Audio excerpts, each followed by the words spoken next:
what we doing. It's the new movement. This house is not for sale. Your podcast of conversations around African hip hop. I'm your host, Salam J. I'm your co-host, Pepsi. How have you been? I'm cool. We're in person again. Since our last podcast, we're in Ghana. Now we are in Berlin. Somehow we're together again. Unplanned together. Well, kind of planned. Was it? The podcast was not planned, but us being here was. I didn't know you were coming here. Exactly. How so? Okay, so we're in Berlin. Yes. You're here because of what? I'm here because I'm supporting SA.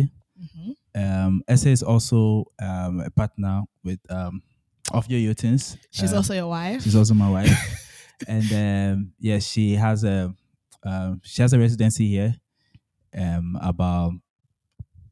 She did a research on Black masculinity in the hip hop culture. So as part of her project, she wanted me to support her presentation with some photography, which I've been documenting hip hop in photography for over 10 years. So I had to support her with some of the pictures, and that's one picture at the background. This is 16 maybe.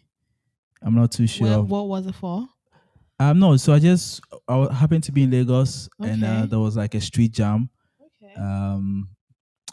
It happens regularly at Ebutemeta. It's like a hip hop street jam. And I documented some of the moments.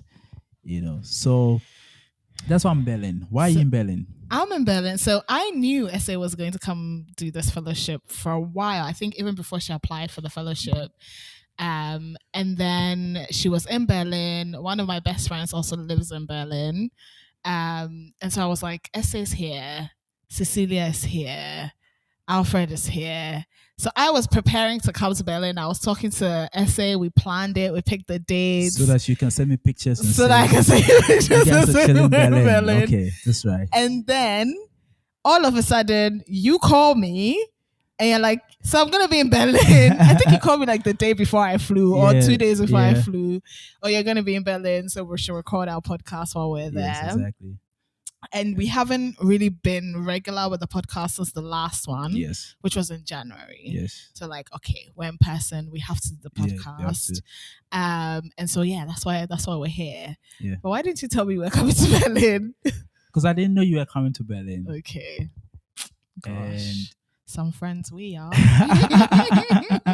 Okay, so now we are happy to be recording again, and our guest is somebody I know. You have to do the introduction properly.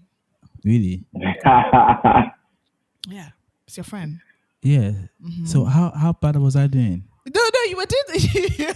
But the way you went into it, I was hoping for like a grand moment. You were like, so our next guest is. Okay, so we have a special guest. Yes, there we go. We have a friend of mine. Industry friend. He's a rapper. He's a DJ. He's an art lover. I think he's very vibrant in the Accra art scene, Accra music scene. He's everywhere. He's an important name, when it comes to the scene. Aww. He said, Is this the first time you're hearing such nice things from Salam?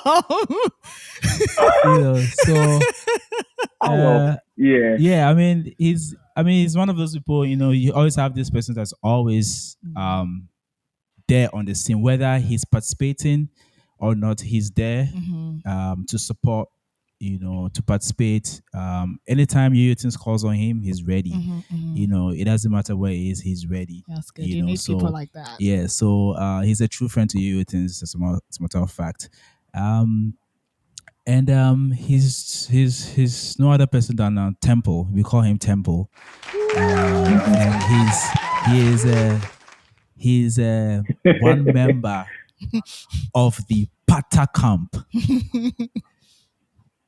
Temple. Yeah. Yeah. Hello, Temple. what's up? Pata Camp is in the Albie. house. Yeah. Charlie Ade, I mean, I envy you guys. You lot are in Berlin, and I'm here fighting the dollar. So yeah. Where are you?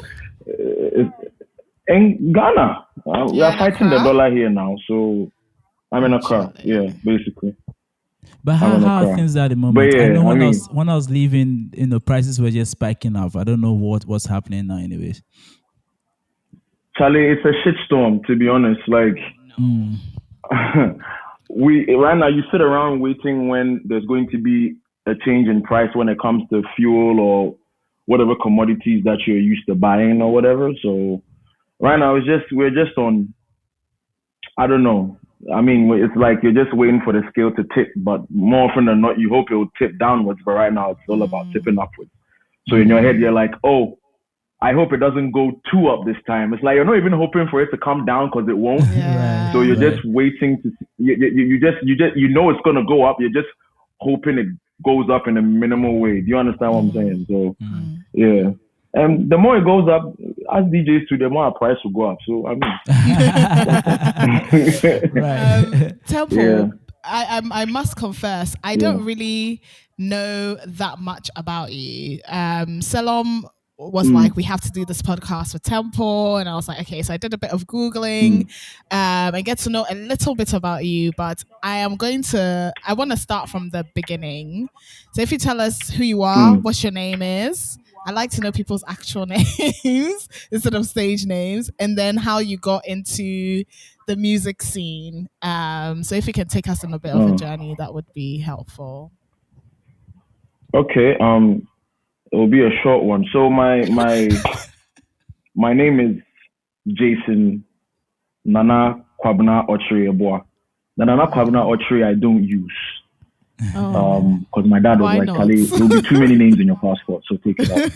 So yeah, I just use Jason Yeboah. So everybody knows me as Jason Yeboah.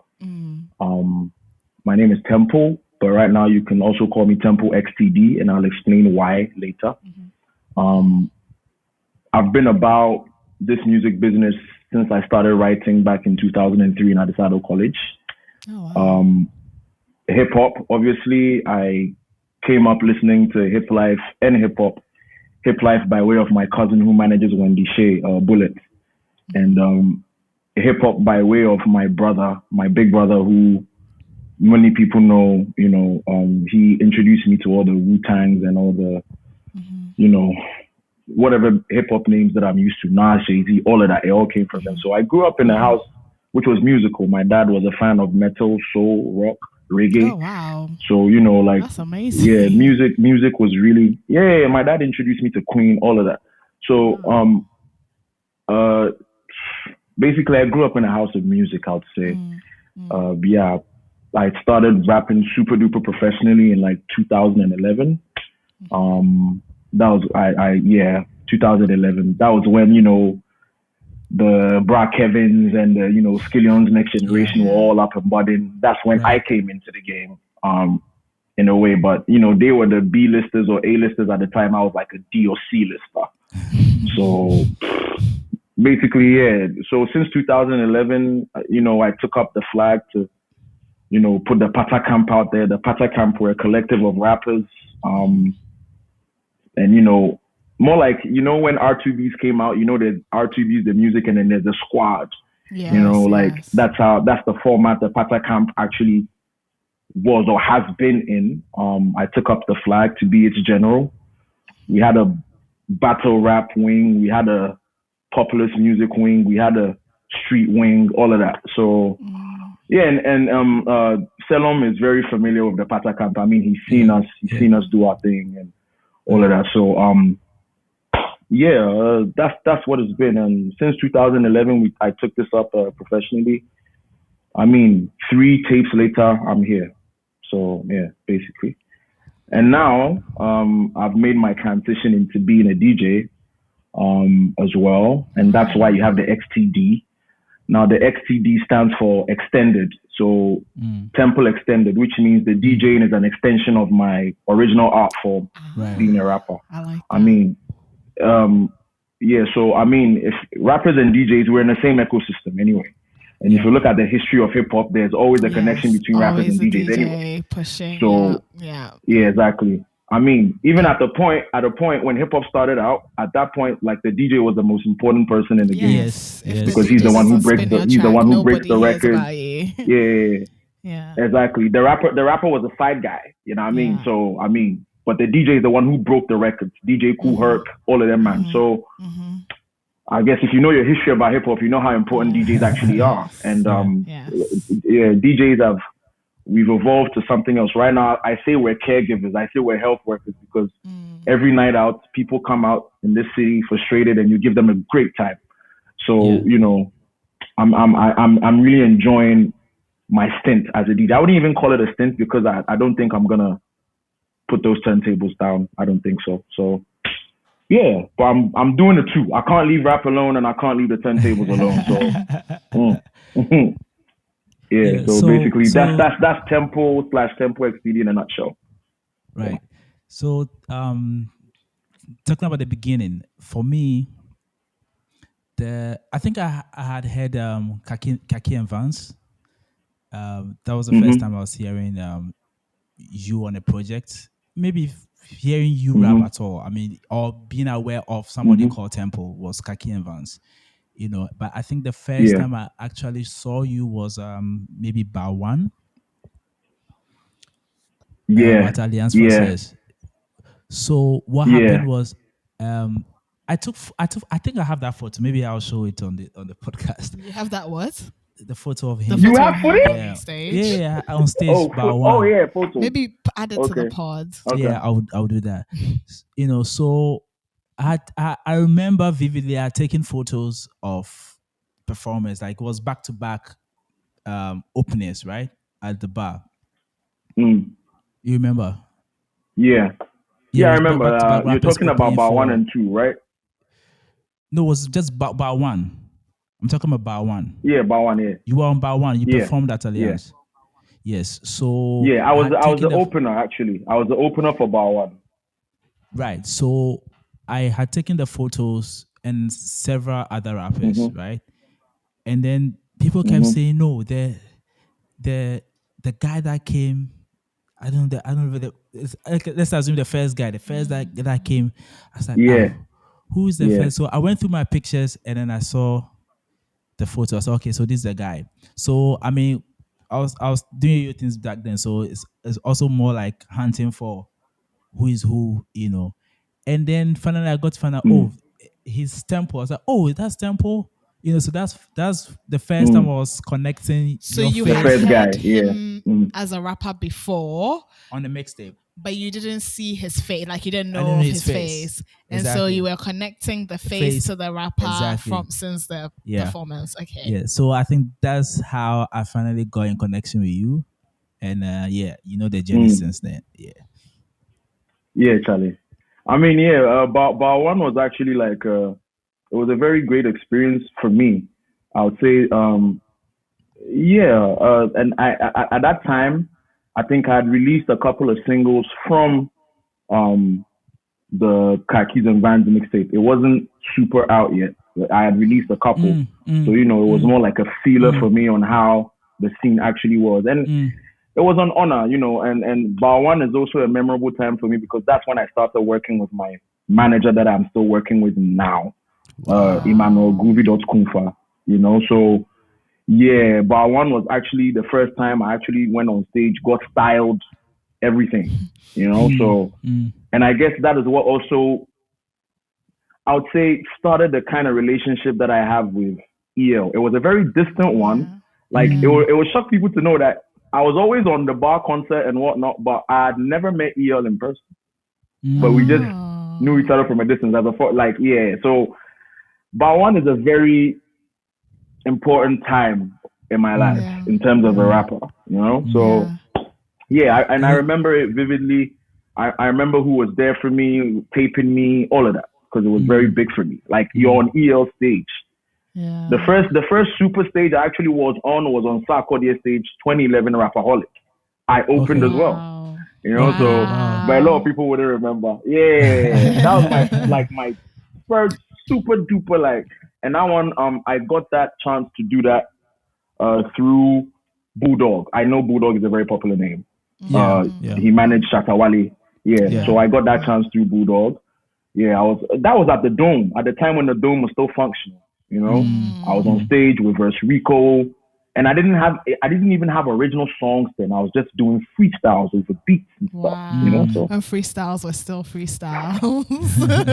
Charlie, I was freestyling over beats at Rapaholic. That was the first ever Rapaholic concert that was actually done. So and it was. Charlie, it's been a journey, and so Salom met me I wouldn't even say in the middle. I would say in the beginning of it all. To be honest. So So basically, that's what it's been about. Yeah. Yeah. So like you said, it's been a journey. Yes. But the last time we spoke, you were saying that you were thinking of working on your last tape. You're contemplating working on your last tape, and then you drop the towel. So what the conversation I want to have now is that how's the journey been so far? Yeah. And what has led you to this decision? Because that's quite big. Yeah. We've had a few rappers in the past say, this is it. This is the last project, and then they come back up because the love for music is so strong, and it's hard to just give up.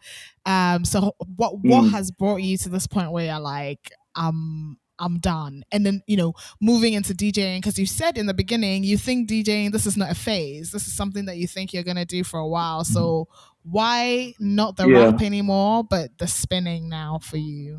And also maybe if you can highlight certain moments in your journey for us. Okay. So I think, a wise man once told me, you always leave when the applause is high. As much as I would be a household name in certain circles. How do I put it? Certain circles. Yeah, nice one. I'll be a household name in certain circles. Maybe I'll say, when it comes to this industry, there's the A-listers, there's the B-listers. I'll probably be a C-lister, maybe a B-lister. It's fine. I started rapping out of love for the game, basically. And throughout the journey, I've had encounters with people, and they've made me understand that I've actually been a source of inspiration for them in terms of rap and all of that. Now, we did Khakis and Vans. We tore it up. Pata Camp had a name. Tantra Hill became like one of the places where people were always wondering what it's like being out here. All of that. Selom, you're aware, I did Acropolis. That was my second tape, a joint EP with Yao P. Yeah. We did a documentary out of the tape. We won an award in Uganda for Best Film Africa, which sent us to Paris. We went to Paris, picked up an award. There have been super duper moments. I've been on stage with Ochame Kwame. I was able to. I'll just say my career over the years has actually given me the opportunity to meet some very, very, very great people, have some very great experiences, and also I wouldn't say they've taken a toll. I wouldn't say these experiences have taken a toll. I would say they've opened certain doors for me. They've given me certain experiences which have actually affected my life positively, and my brand has been built in a way within these circles, as he said, which has actually made being a DJ easy for me, and people actually take into my authenticity very easily because they know who I am. Now, and the journey has been a very great one. Painful, sort of, because you're doing great music, but the market is not really cut out for what you're doing. It's usually hard. It's hard as a creative. You want to put stuff out there, and it's legit. The ones around you who are also legit know it's legit. There's a legit crowd for it, but it doesn't really get the buzz that it deserves. It's not like you're doing it for the buzz, but sometimes as a creative, it takes a toll on you. Like, am I doing something wrong here? But it's one of those things. But as much as still, because you have love for what you're doing, you just keep on keeping. And there are certain milestones that you tend to achieve. I mean, I was in my corner, and then I got a shout from EL like, yo, I need you to drop a verse on this, and then next thing I know, it's on bar 6. Yeah, that's monumental for me. There are certain industry players who come to you for certain advice or certain opinions. People want me to be on podcasts to share my opinion on hip hop, on DJing, on our creative industry. So if I'm gonna walk out of this game, I know I'm walking out with respect, with my head high, because people know that yes, you've actually done what you're supposed to do. I was having a conversation with Yao P the other time. I'm like, in this game, we're not all going to be a Sarkodie. Yes. We're not all going to be, the next big thing. We're not all going. We all have our parts that we need to play. I know what I've done over the years in terms of my 3 tapes and other features that I've done with people, my appearances here and there, even in the acting scene, have opened the door for someone else, has given someone that confidence to say, oh, I want to do this too. So they go on and then they do it. You understand? I've liberated someone, So we all cause a change in our environs in our own small way. You understand? Now, that is what I feel. That is what I feel like I can take away if I should walk or when I walk away from this game. But even with walking away or doing my last take or whatever, it's not like I'm going to stop rapping. Though. If you need me for a verse, you can always holler at me. But all I'm saying is, for a very long time, I will not actively put out a tape. Right. Or I will not actively be in a mix when it comes to rap. I am always going to, not to take it over the top or anything, but more like an Andre 3000. I'll just be here. When you need me for a verse and you send me something and I feel like it's something I have something to speak on about, I'll surely fall on top of it and I'll let it do what it do. But that doesn't mean I'm going to put my pen away. Yes, my turntable is going to be the forefront of everything that I do, but always remember that I'll always have my pen in my back pocket. That's what I'm saying, basically. So it's more like it's more like you retired from football, but you're part of the coaching staff. You understand? And I would really like to. I've gathered a lot of experience in this time that I've been a part of this industry one way or the other. I wouldn't even say we have an industry. I've spoken about that before, but that's just by the way. But like I said, I would always be part of the mix. I've always had the desire to mentor someone, not like mentor, but like always guide the young ones that are coming up, or give them some form of guidance, or tell them like, maybe I went this way, it didn't work out for me. You can try this way, but maybe you should try this way as well. So at least to be their third eye. A couple of friends of mine are putting together some stuff, putting me in charge of stuff kind of like that. So yeah, at a point in time, you just need to know when you want to hang the mic and just see how you can actually help people to pick up the mic in the right direction, basically. Yeah. That's it's nice, but it's also really sad. Because it's like I keep hearing, especially for the people that Salam and I speak to, and people saying there isn't an industry and people not quitting but taking a bit of a step back. And I think it's sad because every industry has its, top stars who have a PR machine behind them, who have investments from, foreigners and, have another level. But then there's levels to it. Just because you don't have a PR machine behind you does not mean they're not making great, authentic music. And what happens is that the people who are the top of, who we think are at the top of the game because they're the most visible, they see their competition to be the people that somebody hasn't even heard. The reason why EL reaches out to somebody like you is because they're inspired by what you do. You may not be the most visible or the person that has loads of money going into the machine, but you are making good, authentic music. And Selam and I always talk about the fact that, we're not inspired by the people who are at the top of, who we see. The lyrics that we quote are not by I'll say it. I'm not by Sarkodie. I The don't most think I've ever visible. quoted a Sarkodie track and just been like, yeah, but I quote people like Walasi. I quote the people that do not have the biggest PR machine behind them.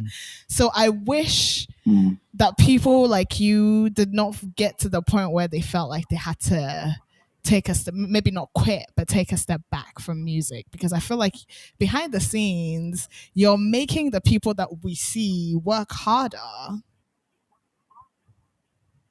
Well, I feel you in a way, but like I said, that kind of work ethic would not be lost, because definitely I'm going to be involved with someone else's work that they're doing, and definitely I'm going to channel that same energy to them. Now, there's a reason why I've been thinking about stepping back, and it's because I don't know, I found this new joy in the turntable. You know, and as a lover of music in general, across genres, personally, it's always nice to also see that, yes, you found another art form that is actually liberating people from whatever they might be going through, or giving people some kind of joy, you know, using this new art form or this new skill that you've actually acquired. I guess I always had the skill in me to be a DJ, but I just never came to a point where I'm like, oh, I'm gonna do this now, you know. But yeah, that's more of the reason why I actually feel like, oh, maybe I've been on this channel for a time. Maybe it's time to move or focus my energy on this particular channel, which is DJ. And trust me, if you've ever been to any rave that I've played at, you'd be like, wow, what the hell is this? And these are things people are telling me. I mean, just last night, I was playing in a place in Asylum Down, and there were these guys, and they were just like, they just couldn't sit down because, you know, I was really, and this, no, it wasn't even Power Moments. This was it's called Our 28. Okay. Very nice place. And this was after Ghana drew, and everyone was kind of sad. But then I made them forget about it. Everybody after, you know? Did you say after Ghana lose? No, after Ghana drew. They drew with Nigeria. I was a Jew. Yeah. After Ghana drew. Yeah, they draw. They drew. It was a draw. It was a draw. Yeah. yeah. Tell them, what did you say? It was a drew. Hey! Yesterday was fine. So yeah, basically, Ghana drew with Nigeria yesterday. Yeah. Ghana drew Nigeria yesterday, and you know, they came in, and then, you know, they were kind of lamenting about it, all of that, and then I made them forget about it. You know, like I played on Independence Day. I played a set at the Jameson Connects Ghana. Awesome event, and you know, I liberated people. Like, there were people on the floor just jumping about, being happy, whatever. So it's nice to see that too, you know. And I've found like a joy in that. It's always been a joy for me to see people, you know, rocking it and jamming to your songs, whether you're performing or whether you're a DJ.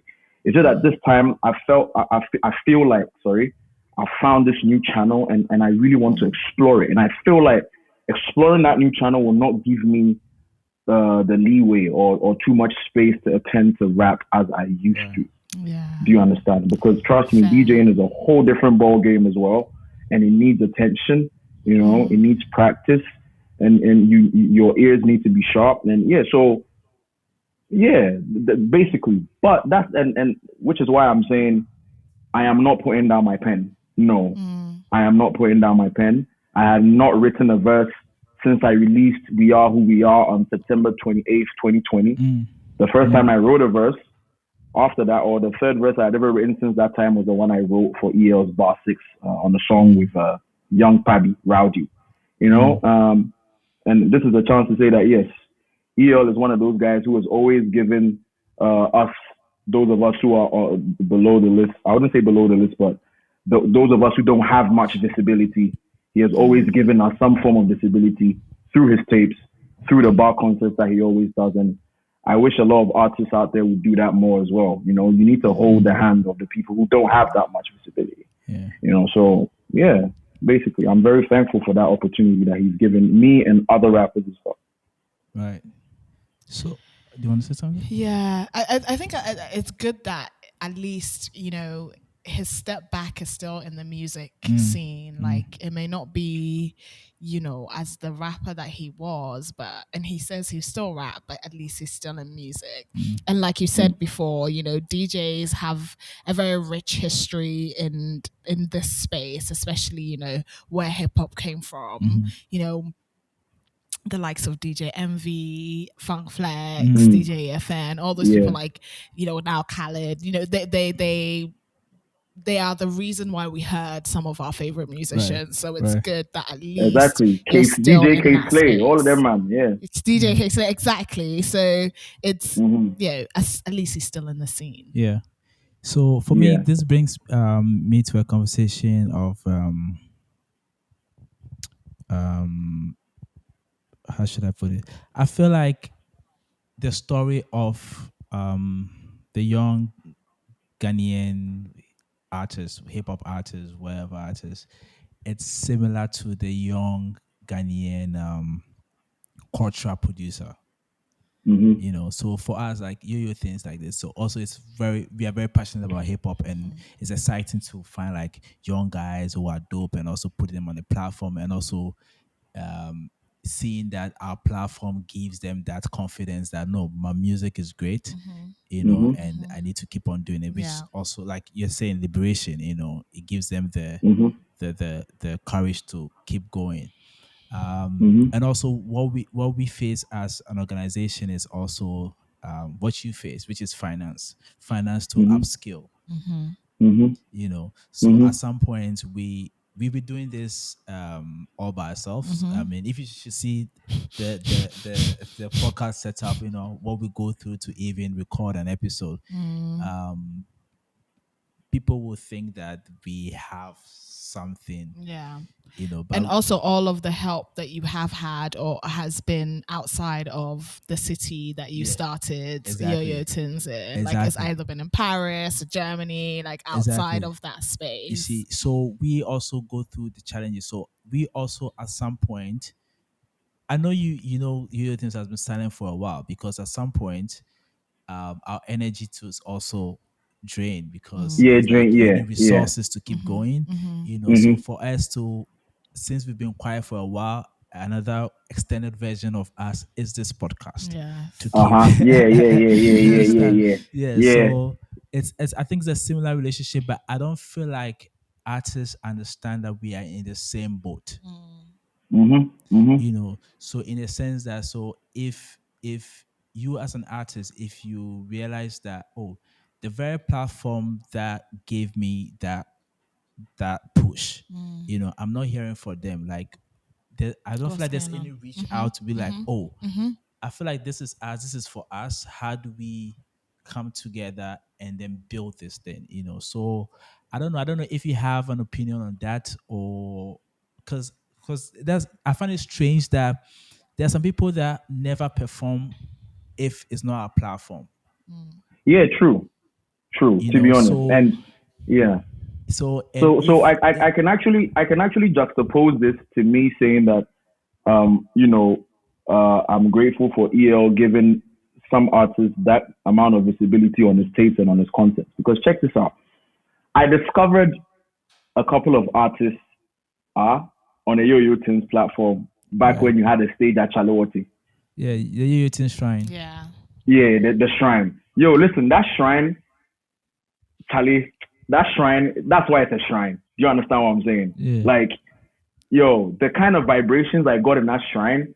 Yeah. So I was there a year before. I think the first time the Shrine came up was in 2015. So was it 2015? Was it? You see, you say if you forget, yeah, man. I think it's 2015. That was the first time I saw the Shrine. Wow. Yeah, 2015. Now, when I saw the Shrine, I told myself, I need to be on this platform next year. I need to be on this platform next year. And that year, I think me and Yalpi were now working on Acropolis during the time when, Chalawati was during the August, I think end of August, it always coincides with Notting Hill Gate Carnival. I think usually the last weekend of August or something like that. So I told myself, I need to find my way on this platform one time. And then the next year, in 2016, when Yalpi and I were actually on our Acropolis run, we were actually on your platform in a shrine, hosted by Brownberry and all of that. And it was a total experience. That's why I got to meet the memorable boys. And when I say memorable boys, I'm talking about Alex Wondergem and all of them, man. Yeah. You understand? Kwame Na and all of those guys. Yes, like these are super duper guys, you know? Yeah. And Yo-Yo Tins has always given, artists that platform. So I do understand you. It all comes down to funding and resources and all of that. So yeah, I can relate. I think that we were able to create some amazing experiences based on helping each other. You know, even our team. Most of our team members work for free. You know, so I feel like what if both the artists and then the producers, the cultural producers, have a community where we all come together. This is what he's saying, like there's no industry. This goes back to his point about the industry. Because there isn't one. And we don't have a culture of helping each other. What one thing, we made a comment about the bars on our last podcast and about how we really like the first and the second one, but weren't fans of the other ones. But one thing that we did comment on was the fact that EL is giving a platform to other artists, you know, whether they're his friends or not, like he's giving a platform. That's why bar 1 through to 6, I believe, is strange, because that's not what artists really do, especially artists that are at the top of their game. We don't have an industry of support, and we have had this conversation about how Nigeria has an industry because they have a culture of supporting each other. Like if one person has a track, everyone within the industry will support it, whether it's by a post, a tweet, or having them on their stage, or doing something, reaching out their hand. That's why they have an industry. Because if somebody from America says, I'm going to support this artist because I see that if I support this artist, this whole group of people is going to back them. We don't have that in Ghana. Even though I believe we make the best music, they have it in Nigeria because they are able to support each other and go back. We don't have that culture in Ghana. Wow. And with Nigeria, they have engines, you know. And when I say engines, I mean like they have resource centers, or they have resource people. You know, like people actually do invest in the industry there. You understand? Yeah, there's so many record labels, but you see, and there's record labels with structure out there, and you know, like not like record labels, but there is the resource. There's really the resource, and there's a reason why, you know, right now they're budding the way that they're budding. They put work into what they do, to be honest. So yeah, basically that's what it is. Ghana, we're putting in the work, but there's just a couple of things missing, you know. There are really people out there in Ghana who are putting out, or out here in Ghana who are putting out like great stuff, you know, but the investments and how we're pushing it, and also BQA, what is the quality of what we're putting on our screens, stuff like that. Sometimes you watch some of these music channels, and the music that you're hearing, you're like, you understand. But then again, I mean, but they're on there. So I don't know if you listen to my tape properly. On there's a song called "We Are Who We Are" on the tape. And I said, yeah, your gatekeepers, they truly get some bad taste, because sometimes you listen to what is on. You look at these music videos, the video might be nice, but the music is trash. You know, you listen to some of these songs. You listen to some of these songs, and you're like, Jesus Christ, what the hell? I'm a DJ now, and people do send me the songs, and I'm like, bro, who is doing your BQA? Who is doing your quality assurance? Who is actually stepping up to tell you, yo, bro, this song that you put out, it's not up. We can't do this. Who is telling these people that? You understand? Because, I mean, who is judging the mixing and the mastering of the song? Like, who is really being intricate when it comes to the engineering of the song, the kicks? How do they sound? Do you understand what I'm saying? Like, who is really, you understand what I'm saying? So that's one aspect. And then it comes to the gatekeepers as well, like who own these TV stations and whatnot, and the kind of music that they put out there. But back in the day, it never really used to be like that. Like the music that always came out was always top notch because you have people who are actually standing firm and saying that this is not making it to my set if it's not up to scratch.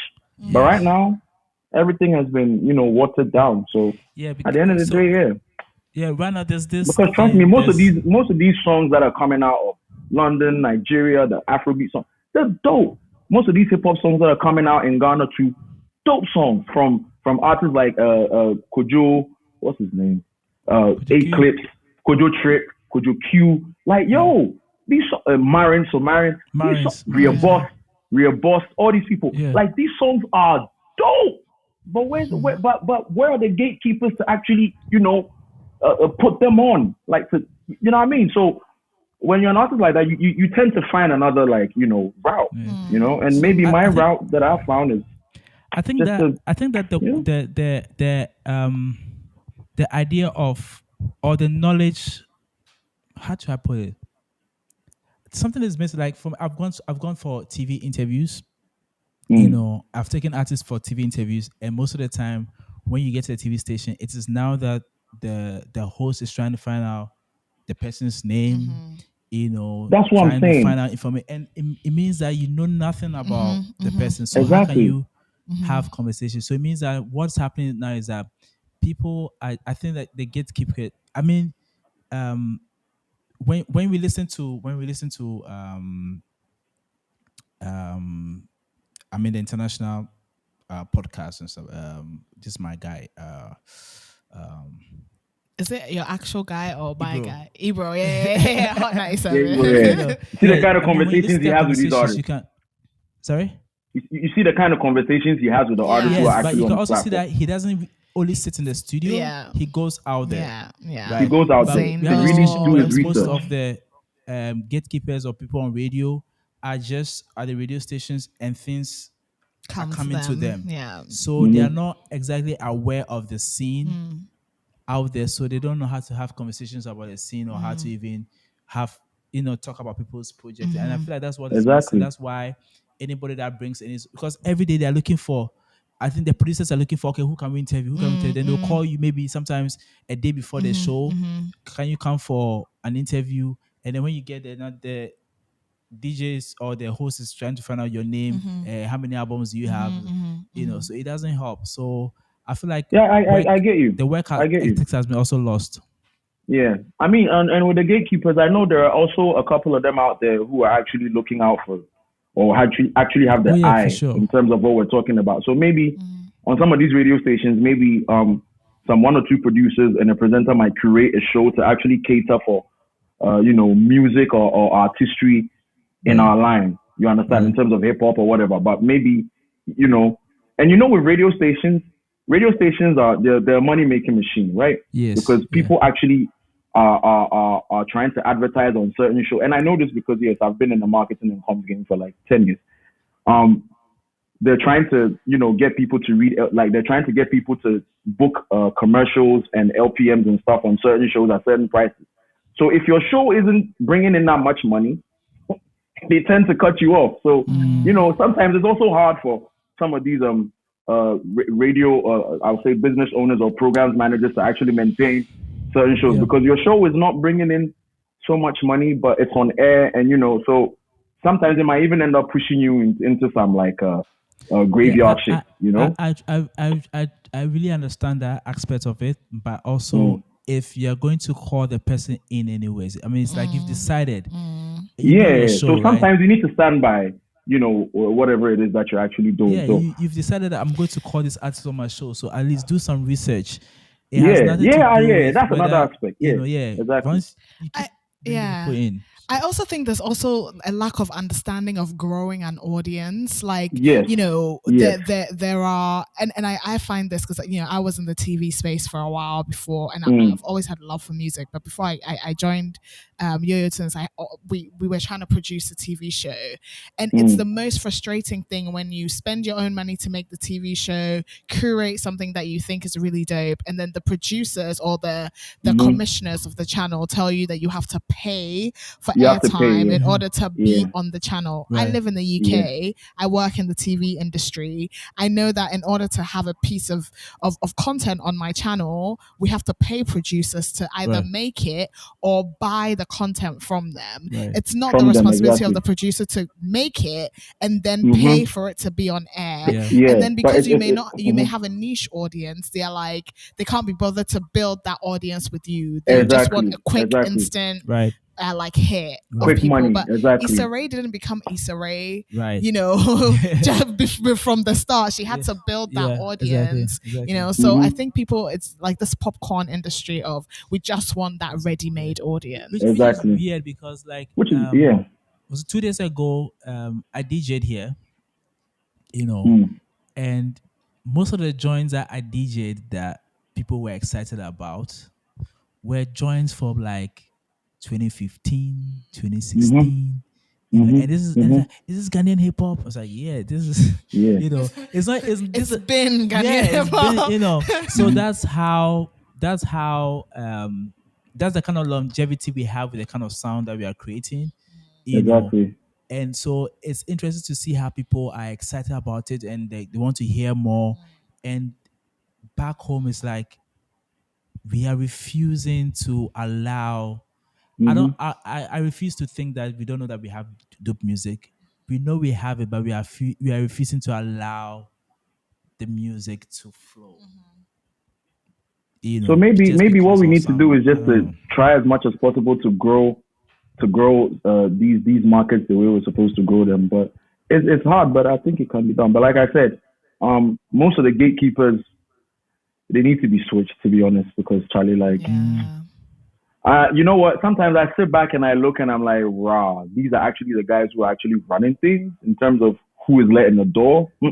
No, I know that there are a couple of guys out here who would actually take certain positions as gatekeepers in the space that we're in, and things could be marvelous. Do you understand what I'm saying? Yeah. Like, yeah, because trust me, there's a lot of great music out there. I mean, in a different world, what could stop for there? I know.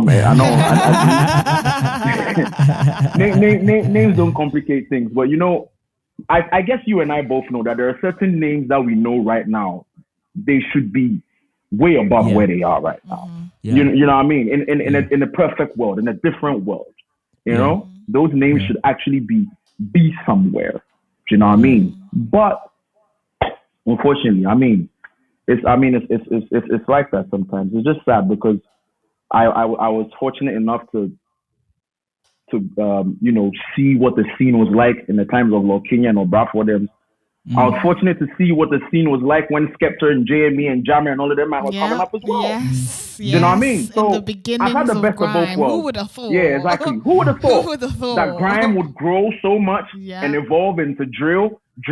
That Ghana has adopted and into now drill is Asaka. having a hard time, but we know that drill is going to overtake grime. We know.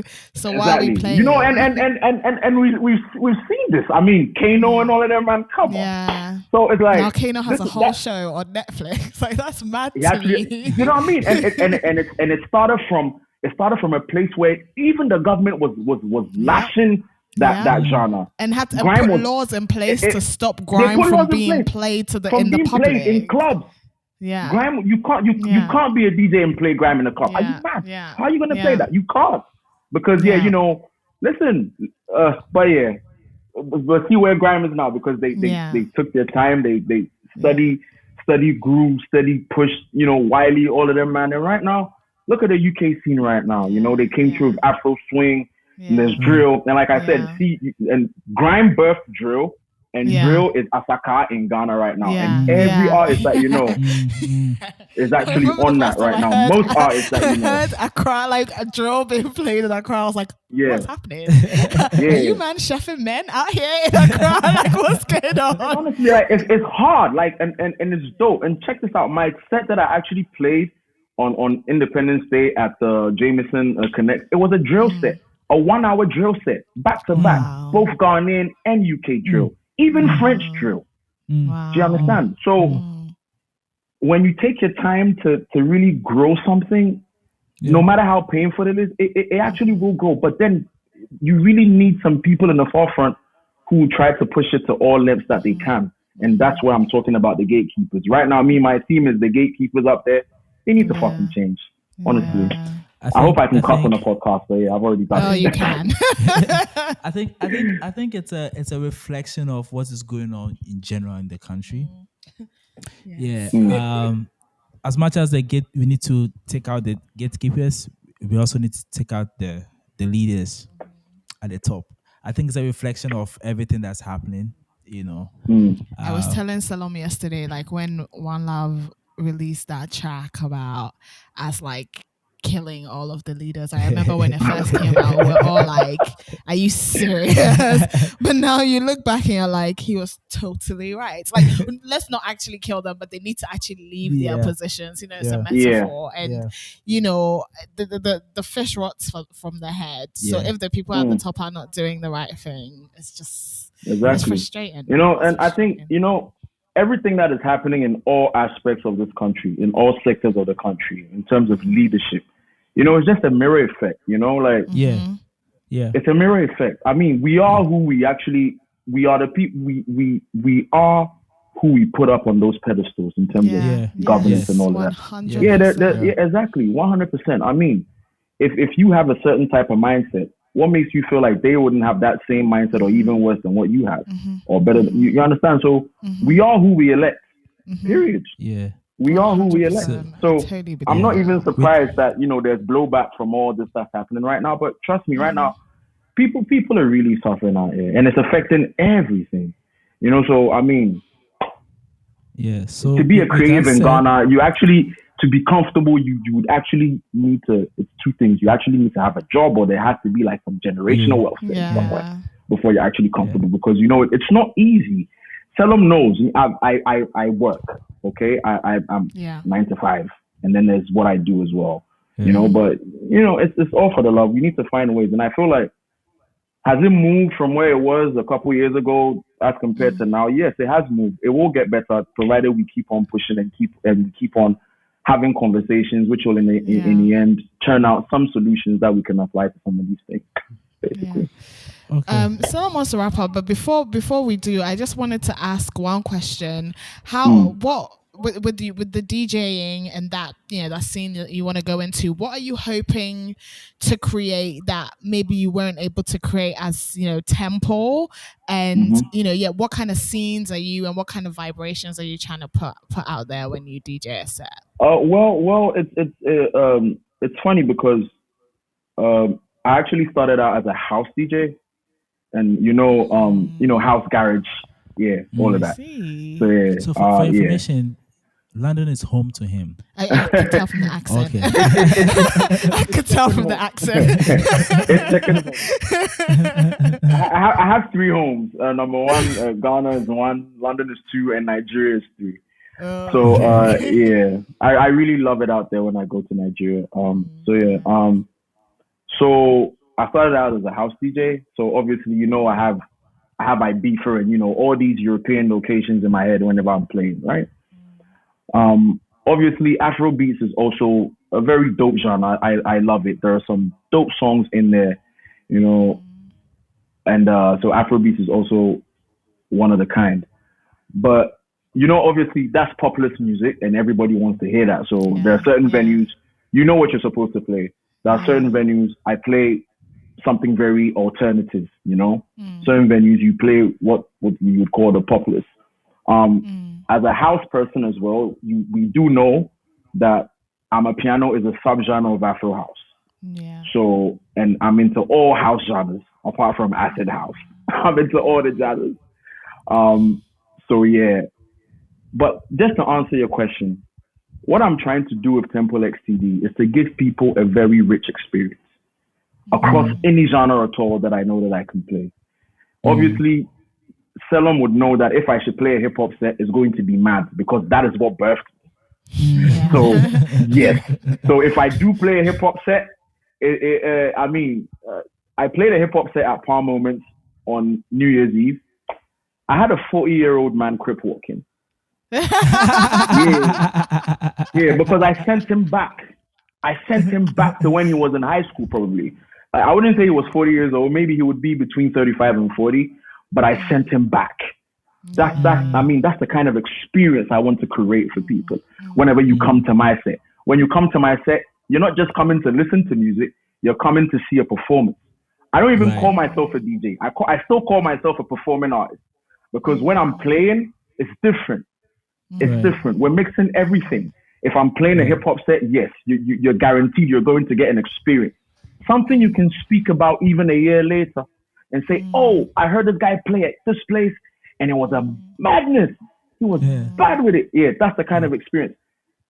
Just to say, I'm trying to just liberate you, you know? Whatever it is, I'm just trying to make you extremely happy, trying to put my name in your head so that whenever you see me on a poster or whatever, or whenever you see that I'm billed for whatever, you're trying to say, oh, I'm trying to go check out Temple set because the last time I went, it was crazy, you know? So basically, that's what I'm trying. It's the same thing, like as when you're a rapper or whatever, you're putting together a tape. You're trying to give people an experience. As much as you're telling them a story or whatever, you're still trying to give them an experience, which will always send them coming back or always send them back to your tape for that replay value. So I'm trying to gain some replay value as a DJ by giving you 6 sets. And whenever you see me playing somewhere else, you would make it a point to be there. Right. You know? So yeah, I'm trying to be, basically that's what I'm trying to do. Whether it's house, and I've given people that experience over time. People have sent me messages. Someone was, one of my guys, I met him in Ghana. He's called Prince. He came to Ghana. I did a grime garage set, and it was mad for him. I think he was getting on the plane, and he sent me a message on IG. He's like, bro, I've been out here, and I've seen DJs play, but you're top of my mind right now. And if I'm coming back, I know I'm coming back for you. You see, these are the kind of experiences that I'm talking about. Yeah. You can actually play a set, and then some random person would text you the next morning on IG like, yo, literally telling you last night you saved my life. Do you understand? So that is what I am trying to do as a DJ. I'm not just trying to be in there and provide music. No, I'm trying to be in there and give you an experience, something you can remember, something that will have you calling someone else like, yo, what was that DJ's name yesterday? And then they tell you, and then you come find me and you're like, oh, I would actually like to come, for you to play, or I would actually like to get you to play on my birthday, just so you can give me that experience again. So that is what we're trying to do. And as much as I'm doing that, I'm also trying to educate you on good music as well. Right. Do you understand? I played a set somewhere else during the Christmas. It was a pure amapiano set for 1 hour. And the manager of the place was like, you know what? This amapiano you're playing, never heard it before, but this is you were educating me. You were really educating the people on amapiano. Like, yo, like you're listening, you haven't heard it before, but you're nodding your head and you're like, And while I was playing, this is what I realized. I could see phones out, and I could see Shazam all over the place. So you're creating a playlist for people. Exactly. So when you have people Shazamming, they're enjoying the shit. Yeah. They really like it. So then you've given them another experience. Yes, they might not be jumping and buzzing all over the place in front of you, but when they go home, they're gonna get it into their heads. They're gonna get it into their playlist. So when they come back and they happen to meet you again and you're playing it, then they can wild out. So that's what I call the education, Yeah. And DJs are gatekeepers as well. So you need to educate, You need to educate by whatever way. So basically that's what I'm trying to do. Liberate, create experiences, educate as a DJ, period. Wow. Yeah. That's what I'm trying to do. I now want to go to Temple XTD. We Temple, we need to have a set together. Oh yes. Yeah, Salom has also started DJing as well. No, he's seen my set. He's seen your set? Yeah. No, Salom, listen, when I saw Salom play, I hadn't even started out. Wow. that was at Terra Alta. Yeah, that was at Terra Alta. One of the thrift. One of the they used to do this thing on certain Saturdays. where you that was also a dope Those gathering as pop-up well. You made a markets, lot of pure shows out. yeah, Like a thrift Yeah, the store. pop-up markets that they used to Yeah. do at Terra Alta in Jolie. yeah, Yeah, and at that time I was playing with a laptop every now and then. Like I didn't have a controller, he had, but I right, was doing it more with a laptop. Like Right. but I didn't really, I hadn't thought about the evolution for myself. So, but yeah, Selim has been in the thing. He's been there, so he knows, man. Yeah. Okay, so with that said, Yeah. we are who we are, Yeah. and that's the title of Temple's project. It's on all streaming platforms, so you can stream that project. It's an amazing project. Yeah, basically saying we are who we are, and I think that's the conversation we're having so far. About us, the We are who we industry, are. what we do, how far we've come, the journey. So at the end of the day, we are who we are. We are who we are. Temple, thank Yeah. you for being a guest on our podcast. It's been a pleasure. Thank you so much for having I me. feel very encouraged as Yo-Tunes for us to just keep going. Yeah. No matter what. No matter Yeah, just keep going. And yeah, whenever you Selim, from time, whenever you needed me, I've always been there. So Yes, I. it continues like that. Nothing has changed, bro. Nothing has changed. Temple is who he is. Yeah, always. So me, I dare hard. I shall it. Vim. Peace out. Thank you. Bye. Okay. Catch you soon. Bye. Hip hop is what we do, man. It's the new movement.